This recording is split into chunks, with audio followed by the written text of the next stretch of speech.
Hello guys, तो mister Olympia 2024 का आगाज़ हो गया है और टू टेलीविज़न की प्री जजिंग कंप्लीट हो गई है। यस गाइस, एंड बहुत ही ज़बरदस्त शुरुआत हुई है। मतलब हमने एक्सपेक्ट करी ही थी कि बहुत ज़्यादा मज़ा आने वाला है। उस चीज़ को पूरी तरह से लीव अप करा है अभी तक की स्टार्टिंग ने। और इसीलिए गाइस देखो, even though we expected an all out war between Shaun Clarida and Keone Pearson, but Keone Pearson, man, he was just unbelievable. No words guys, no words. The package Keone brought, that was a home run. बहुत ज़बरदस्त home run मारा है यहाँ पर Keone Pearson ने। No one was close guys, not even Shaun Clarida. Yes, so ठीक है, starting से बात करते हैं। सबसे पहले गाइस यहाँ पर बुलाया गया इनिशियल क्वार्टर टर्न्स के लिए और उस लाइनअप में थे शॉन क्लाइडा। सो शॉन सच में guys didn't look as good in here. यहाँ पे इतने ज़्यादा अच्छे नहीं लगे। उनका स्टमक काफ़ी ज़्यादा वॉल्ट आउट सा दिखाई दिया। एंड साइज गाइस, सबसे ज़्यादा उनको जो चीज़ रोक रही थी ना, वो था साइज। काफ़ी स्मॉलर साइड पे वो दिखाई दे रहे थे, but it was not enough to actually talk about him. क्योंकि अभी देखो, हमने इंडिविजुअल पोजिंग भी नहीं देखी थी, कॉल आउट भी नहीं देखा था। तो अभी हमने सोचा कि वेट करते हैं, आगे जाकर देखते हैं इंडिविजुअल रूटीन में कैसे दिखते हैं, उसके बाद कोई ओपिनियन बनाएंगे। उसके बाद बारी आई गई इनिशियल क्वार्टर टर्न्स वाली, जहां पर कॉल आउट में बुलाया गया कियान पियर्सन को। And he stood like a mountain guys. अपने आप को भीड़ से अलग कैसे दिखाना है, वहां पर कियान पियर्सन ने इस चीज़ को साबित कर दिया। No one was on his level guys, neither in size nor in shape. इनके पास हर एक चीज़ का कॉम्बिनेशन था जो कि चाहिए हो सकता है। एंड हियर ऑन गाइज, इस मोमेंट से ये चीज़ क्लियर हो गई थी, the title is of Kiyan Pearson. यहाँ से ये चीज़ पूरी तरह से पता लग गई थी। बट अगेन गाइज, हमने सोचा कि अभी भी इंडिविजुअल क्वार्टर टर्न से यहाँ से कोई भी ओपिनियन बना लेना बहुत ज़्यादा जल्दी है। बिकॉज हमने कई बार देखा है कि शो के चलते चलते, पोजिंग के होते होते, राउंड्स के होते होते फिजिक्स फेड होना स्टार्ट हो जाती है। उस तरह की कंडीशन नहीं लगती। कोई सॉफ्टर दिखने लग जाता है, कोई टाइटर दिखने लग जाता है। और यही चीज़ हम देखने के लिए वेट कर रहे थे। बट अगेन गाइज, फिर आई इंडिविजुअल पोजिंग की बारी and first I Shaun Clarida. And the way he posed guys, it was all fire. पता लग रहा था कितने ज़्यादा एक्साइटेड वो हैं, कितना ज़्यादा अपनी फिजिक में कॉन्फिडेंट फील कर रहे हैं। And he was absolutely peeled guys. If it was a condition show guys, ये ज़रूर जीत जाते, क्योंकि कंडीशनिंग में इस एस्पेक्ट में गाइस इनके आसपास कोई भी नहीं था। कियान पियर्सन भी नहीं थे। जिस तरह की मसल हार्डनेस यहाँ पे शॉन कैरी करते हुए दिखाई दिए, दैट वॉज इनसेन गाइस। इनके आर्म्स ऐसे लग रहे थे कि लोहे के बने हो, इतनी ज़्यादा हार्डनेस कैरी करते हुए दिखाई देते। स्पेशली इनकी बैक गाइस, क्रेजी डेंसिटी हमें प्रेजेंट करती हुई दिखाई दी। But he came in too small actually guys. Yes, conditioning के चक्कर में इन्होंने काफ़ी ज़्यादा अपना साइज सेक्रीफाइस कर दिया। एंड हमने जैसे प्रेस कॉन्फ्रेंस में बात करी थी गाइस, ये one of the smallest version होगा शॉन क्लाइडा का, if not the smallest version guys. Because इन्होंने वहीं पर बता दिया था कि अपने फर्स्ट विक्ट्री के टाइम पर थे 176 पाउंड्स के, उसके बाद थे 178 पाउंड्स के, और इस वक्त मॉर्निंग में वे कर रहे थे 175 पाउंड्स, यानी कि सबसे ज़्यादा लाइटेस्ट वेट के साथ यहाँ पे कम्पीट करने आए हैं। उसके बाद देखो कार्ब लोडिंग भी करी होगी, लेकिन मुझे लग रहा है उसके बाद भी ये काफ़ी कम वेट पे ऑपरेट कर रहे हैं। Because he looked absolutely peeled, लेकिन कंडीशनिंग की वजह से गाइस साइज बहुत ज़्यादा सेक्रीफाइस्ड है। He looked really really small. और यहाँ पर इनके जो कंपेटिटर थे, यानी कि एक्चुअल कंपेटिटर कियान पियर्सन, वो बहुत ज़्यादा बिगर साइज पे थे, बहुत ज़्यादा मसल मास ऐड करके आए थे। तो जो डिफरेंस एक्चुअल में था ना, वो और ज़्यादा गैप बड़ा हो गया। इनके लेग्स काफ़ी डाउन साइज दिखाई दिए, specially from the back. Stomach control काफ़ी अच्छा था गाइस, बिकॉज लास्ट ईयर के मिस्टर ओलंपिया से इन्होंने काफ़ी कुछ लर्न करा है। वहाँ पे इनके स्टमक कंट्रोल को जिस तरह से थोड़ा थोड़ा ब्लोट करता हुआ दिख रहा था, उस चीज़ को काफ़ी पॉइंट आउट करा गया था और इस चीज़ को इन्होंने हैंडल करा गया, उस चीज़ पर वर्क करा हुआ दिख रहा था। It was totally worked upon. Waist काफ़ी स्मॉलर साइड पर लेकर आए थे। यस, लास्ट टाइम देखो हमने देखा था इनको वेस्ट एक काफ़ी थिकर कैरी करते हुए, यहाँ पर काफ़ी स्मॉल वेस्ट कैरी कर रहे थे, काफ़ी टाइट वेस्ट कैरी कर रहे थे compare to that time. I think guys, Matt Johnson इस वक्त किसी भी अपने क्लाइंट के साथ सही से वर्क नहीं कर पा रहे। हमने देखा निक के साथ क्या हुआ। मतलब एक कोच की रिस्पॉन्सिबिलिटी जो बनती है, जिस तरह से ट्रेन करके एथलीट्स को लाना होता है, वो चीज़ उसके पहले हमने देखा था क्विंटन बीस्टवुड के साथ भी। एक तरह से वो एक तरह का एग्जाम्पल था, या फिर आने वाली चीज़ों के बारे में हमें पहले से ही आशंका बता रही थी क्या हो सकता है। निक के साथ हमने एक सिनेरियो देखा, उनकी फिजिक उस तरह से ऑपरेट नहीं करी। उसके बाद अब शॉन क्लाइडा के साथ भी हम वही देख रहे हैं गाइस। ये शॉन का बेस्ट पैकेज नहीं है, not in terms of size actually. Conditioning में भी अगर मैं बोलूँ ना, तो कंडीशनिंग में yes, Shawn is really spot on, but इससे बेटर कंडीशन हमने शॉन क्लाइडा की देखी है। इनका स्टमक यहाँ पे काफ़ी वॉश्ड आउट से दिखाई दिया।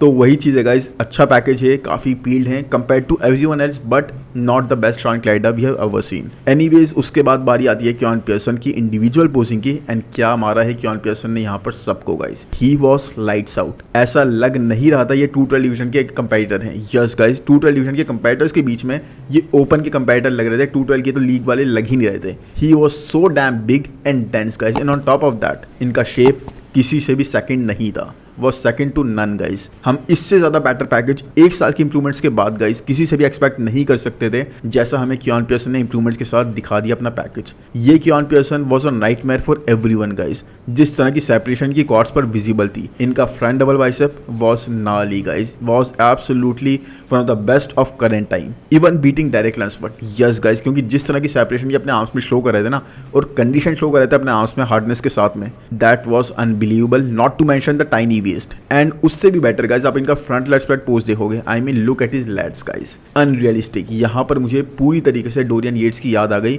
मतलब इतने ज़्यादा वाइडर लैट्स कैसे, वो भी इतने कम टाइम पीरियड में इन्होंने खुद को इतना ज़्यादा डेवलप कर लिया है, अनबिलीवेबल। थिकनेस बोलो, डेंसिटी तो छोड़ ही दो, विद देखो बस यहाँ पर कमाल की विद कैरी करते हुए दिखाई दिए। How do you fight with it? A guy who is in 212 and supreme genetics guys, because he does not look like 212 at all guys। अपनी ही एक लीग में ऑपरेट कर रहे थे, मतलब जैसा कि हम बोलते हैं ना, शॉन क्लाइड और कियान पियर्सन दोनों एक अलग लीग पे ऑपरेट कर रहे हैं, और बाकी जितने भी कंपेटिटर्स हैं वो एक अलग लीग पे ऑपरेट कर रहे हैं। इतना ज़्यादा डिफरेंस इन दोनों ने क्रिएट कर दिया है बाकियों से। बट यहाँ पर आज एक चीज़ और दिखाई दी गाइस कि कियान पियर्सन ने शॉन से भी अब काफ़ी ज़्यादा डिफरेंस क्रिएट कर दिया अपनी फिजिक के अंदर। In my opinion guys, Kiyan is showing the best 212 division physique we have ever seen. I think Flex Lewis के बारे में हम बोल सकते हैं कि वो एक बेस्ट फिजिक थी, लेकिन मेरे हिसाब से गाइस अपने टाइम पीरियड में जो देख रहा हूँ, या फिर हम कंपैरिजन अगर करेंगे तो पता लगेगा, लेकिन मेरे हिसाब से this guy is just perfect for 212 division guys, period. I don't know कौन सेकंड आता है, but Kiyan is blowing everyone out of the water right now. इनकी फिजिक इतनी ज़्यादा परफेक्ट है कि भाई एक ना एक वो काला धब्बा नहीं लगा देते, काला टीका लगा देते कि नजर ना लगे, इसलिए इनके एब्स पे थोड़ा सा ना गॉड ने डिस्टेंशन डाल दिया कि भाई बिल्कुल परफेक्ट ना हो जाए इनकी फिजिक। उसके बाद भी गाइस क्रेजी थिंग इज, ये जब वैक्यूम हिट करते हैं ना, तो इनके एब्स तो वहाँ मैटर ही नहीं करते, इतने जबरदस्त और इनकी फिजिक लगने लग जाती है। चलो उसके बाद बारी आती है कॉल आउट्स की। तो फर्स्ट कॉल आउट में यहाँ पर बुलाया गया शॉन क्लाइडा, कियान पियर्सन, कैरिथ बज्जो, एंजल कार्ड्रोन, अहमद अशकनानी और 6 कंपेटिटर थे गाइस, एक बहुत ही ज्यादा क्लासिक फिजिक होल्ड करते हुए। अब देखो मैं सोच रहा था यार ये है कौन, क्योंकि जब हमने इंडिविजुअल पोजिंग देखी थी ना इनकी, तब भी बहुत ज्यादा स्टूड आउट कर रहे थे, बहुत ज्यादा एस्थेटिक लग रहे थे। बाद में मुझे रिसर्च करने में पता लगा कि he was Christian Zagarella. Yes guys, पहले ये क्लासिक डिवीजन में कम्पीट करा करते थे, इन्होंने डिवीजन स्विच कर लिया और यहाँ पर अब 212 में कम्पीट कर रहे हैं, and he looked phenomenal guys. पहली इनकी अपीयरेंस थी at the mister Olympia stage in 212 division and he stood out like crazy. मतलब मुझे एक्चुअल में कॉल आउट के अंदर ये लग रहा था कि कौन है ये, इतने ज्यादा इंसेनली एस्थेटिक जेनेटिक्स कैरी करते हुए यहाँ पर कम्पीट कर रहे हैं। बहुत ज्यादा नजर इन पे जाई जा रही थी, आप रुक नहीं सकते इनको देखे बिना, इतने ज्यादा वेल क्राफ्टेड एंड यूनिक इनकी फिजिक लग रही थी। एंड आई वाज लाइक आने वाले सालों में गाइस अगर कोई फिजिक एक्चुअल में कियान पियर्सन को थोड़ी सी बैटल दे सकती है ना, तो मुझे इनकी दिखाई दी, बिकॉज एक्चुअल एक्स फ्रेम यहाँ कैरी करते हुए दिखाई दी है, बहुत जबरदस्त conditioning and lines, man absolutely phenomenal. ये स्टूड आउट बहुत ज़्यादा करे। एनीवेज अगर हम कॉल आउट्स पे वापस चलें, तो जब कॉल आउट स्टार्ट हुए गाइस, जजेस ने सबसे पहले ही अहमद को मूव कर दिया और कियान को अंदर ले आए, दोनों को आपस में स्विच करके। फिर जजेस ने यहाँ पर मूव कराया एंजल कार्ड्रोन और कैरिथ बज्जो को आपस में। देन गाइस अगर मैं बात करूँ एंजल के बारे में, तो he was looking good guys, इसमें कोई डाउट नहीं है, बट वही है guys, he is not as aesthetic as Kerrith Bajjo. Anyways इसके बारे में आगे डिटेल में बात करेंगे। उसके बाद जजेस ने अहमद को मूव करके वहाँ पर शॉन को प्लेस कर दिया। अब भी शॉन यहाँ पर कियान के पास नहीं आए थे गाइस, बीच में थे कैरिथ बज्जो, और शॉन यही सोच होंगे मुझे ये लोग कियान के पास क्यों खड़ा नहीं कर रहे हैं। बट फिर जजेस ने शॉन को ज़्यादा परेशान नहीं होने दिया और जल्दी से कैरिथ को और शॉन को रिप्लेस कर दिया। उसके बाद गए शॉन आ गए थे कियान के बिल्कुल पास में, और जो मैं आपको बता रहा था ना कंडीशनिंग वाली बात, तो Shaun was even better than Keone की कंडीशनिंग। ये चीज़ आप यहाँ पर क्लियरली देख सकते हो, but the difference was not as great guys. उसके बाद कियान पियर्सन इतने ज़्यादा बिगर थे ना guys, remarkably bigger, and was carrying insane line guys. आप इनकी हैमस्ट्रिंग तक देखोगे लाइट्स आउट दिखेंगी आपको, यहाँ पर इतनी ज़्यादा पील थी है, मतलब कोई भी एरिया इनके फिजिक का ना वीक नहीं था। इफ शॉन वॉज बिगर, अगर वो बिगर साइड पे होते तो शायद चीज़ें और ज़्यादा कंपेटिटिव लगती यहाँ पर, एटलीस्ट ऐसा लग रहा है अभी तो। उस वक्त भी क्या पता और कुछ चीज़ें हमें देखने को मिलती, बट राइट नाउ जिस लेवल पर कियान ऑपरेट कर रहे थे, दैट वॉज इनक्रेडिबल। जब ये किसी के भी अगेंस्ट खड़े हो रहे थे next to anyone, it's not even a fair game guys. ऐसा लग रहा था कि ओपन स्टेज के कंपेटिटर हैं और वहां पर अगर अभी चले जाते हैं टॉप 6 क्रैक कर जाएंगे, इस लेवल की फिजिक ये कैरी करते हुए दिखाई दे रहे थे यहाँ पर। एनीवेज जगरेला को यहाँ पर कॉर्नर में ही रखा गया, जबकि after Keone and Shaun Clarida guys Zagarella सबसे ज़्यादा स्टूड आउट कर रहे थे, even in terms of size. इतना ज़्यादा इनका फ्रेम फुलर साइड पर लग रहा था। Conditioning was also really good, insanely aesthetic तो ये थे ही, बाकी जगरेला गाइस आई थिंक मुझे लगता है थर्ड प्लेस यहाँ पर डिजर्व करते थे, जिस तरह की फिजिक के प्रेजेंट कर रहे थे। एटलीस्ट फोर्थ तो इनको आना ही चाहिए था, लेकिन मुझे लग रहा है फिफ्थ या सिक्स पर ये एंड अप करेंगे, क्योंकि आप इनकी तरफ देखे बिना रुक नहीं सकते, इतनी अच्छी फिजिक होल्ड करते हुए दिख रहे थे। एनीवेज जजेस ने फिर कॉल आउट को रैप करा और यहाँ पर बीच में हमें ये दोनों दिखाई दिए, शॉन क्लेडा और क्योन पियर्सन। उसके बाद गाइस अहमद को ये ले गए दोबारा सेकंड कॉल आउट वालों से कंपेयर करने के लिए, क्योंकि उनको उनकी फिजिक इस तरह से नहीं लगी होगी। एनीवेज एक और बहुत अच्छी फिजिक यहाँ पर अवेलेबल थी, तो मुझे लगा शायद उनको ये वापस ले आएंगे और उनके साथ इनको कंपेयर भी करा गया। उनका नाम मुझे याद नहीं है गाइस अभी, but he was carrying exceptional conditioning guys. Yes, उनकी वेस्ट काफी वाइडर साइड पे थी, बट अहमद अशनानी की भी ऐसी है। सो लग रहा था टॉप 6 में जजेस इनको ले आएंगे, बट एक दोबारा से कॉल आउट हुआ उसके बाद में, और वहां पर अहमद टॉप 6 की भी बैटल से बाहर होते हुए दिखाई दिए, क्योंकि जजेस ने ना दूसरों को ही अंदर ले आए 5, 6, 7, 8 के लिए और इनको बिल्कुल बाहर कर दिया। तो 5 से 8 तक के लिए जब बुलाया गया किसी को, तो वहां पर अहमद नहीं थे। इनफैक्ट नसीर ने अपनी जगह बनाई at the part of top 6 and hopefully guys Zagarella will be top 5। उससे नीचे जाता हो तो मैं उनको नहीं देखना चाहता। एनीवेज उसके बाद बारी आई फाइनल कॉल आउट की, और यहाँ पर गाइस वही कैरिथ बर्जो, एंजल कार्टरोन, शॉन क्लेडा और क्योन पियर्सन हमें कंपीट करते हुए दिखाई दिए।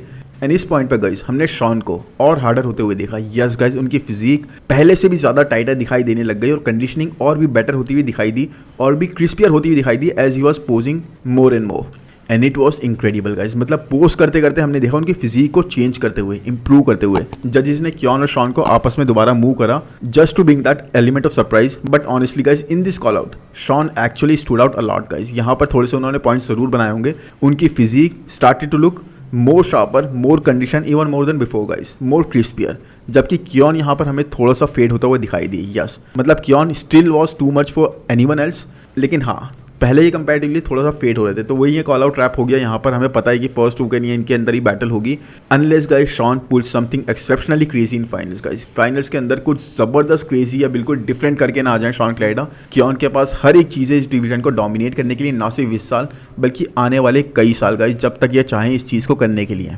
इवन दो उनकी कंडीशनिंग शॉन क्लेडा से मैच नहीं करी थी, but size guys, symmetry, proportions, aesthetics, every single thing he was carrying guys. Separation, मतलब कोई भी चीज़ ऐसी नहीं है विच ही वाज लैकिंग, कोई भी चीज़ ऐसी नहीं थी। क्योन पियर्सन एक्चुअली गाइस बहुत ज़बरदस्त उन्होंने हिट करा। यहाँ पर हमें लगा था बैटल बहुत कांटे की होगी, बट प्री जजिंग के दौरान ऐसा बिल्कुल नहीं लगा। क्योन पियर्सन डोमिनेट करते हुए दिखाई दे यहाँ पर इस शो को, और मज़ा आ गया इस चीज़ को देखने में। His shape was insanity, totally insanity guys. Dense muscles, especially lats, and nowhere did I mean कि क्या उनकी कंडीशनिंग यहाँ पे खराब थी गाइस। मेरा कहने का मतलब सिर्फ ये है यहाँ पर कि शॉन की कंडीशनिंग बहुत ज़्यादा अच्छी थी। शॉन वॉज वे पील्ड, सिर्फ ये कंपेयर टू एवरीवन एल्स। अब आई फील ओपन में भी ऐसे ही होता हुआ ना दिख जाए हमें। डेरेक और हार्डी के बीच में एक बैटल होती हुई, जहां पर हार्डी बहुत ज़्यादा टाइटर साइड पे है, बहुत ज़्यादा कंडीशन आए, लेकिन डेरेक अपनी विथ के साथ में, अपने शेप के साथ में और सेपरेशन वगैरह के साथ में बहुत ज़बरदस्त दिखाई दे। हो सकता है गाइस कुछ भी हो सकता है, let's see how it goes, but pre judging बहुत ज़बरदस्त हुई। हाँ, एक बैटल और ज़्यादा बेटर हो सकती थी, लेकिन मज़ा आ गया देखने में। जिस तरह का पैकेज हमें दिखाई दिया ना क्योन पियर्सन का, it was actually what no one expected. मतलब हमने सबने सोचा था कि क्योन पियर्सन बहुत ज़्यादा इंप्रूव आएंगे, लेकिन इतने ज़्यादा nobody thought about it. Anyways, I really hope guys ये वीडियो आपको पसंद आया होगा। पसंद आया है तो प्लीज़ लाइक कर दो या चैनल को सब्सक्राइब कर दो। कमेंट सेक्शन में ज़रूर बताओ कि वीडियो आपको कैसा लगा और किसकी अपडेट्स आप मुझे कवर करते हुए देखना चाहते हो। बाकी जितने ज़्यादा लाइक करोगे यार उतने ज़्यादा मोटिवेशन मिलेगी और ज़्यादा जल्दी इतने अच्छे कंटेंट को वीडियो बनाने के लिए। लेकिन अब यहीं पे वीडियो को रैप अप करते हैं और मिलते हैं नेक्स्ट वीडियो में। Thank you, bye bye.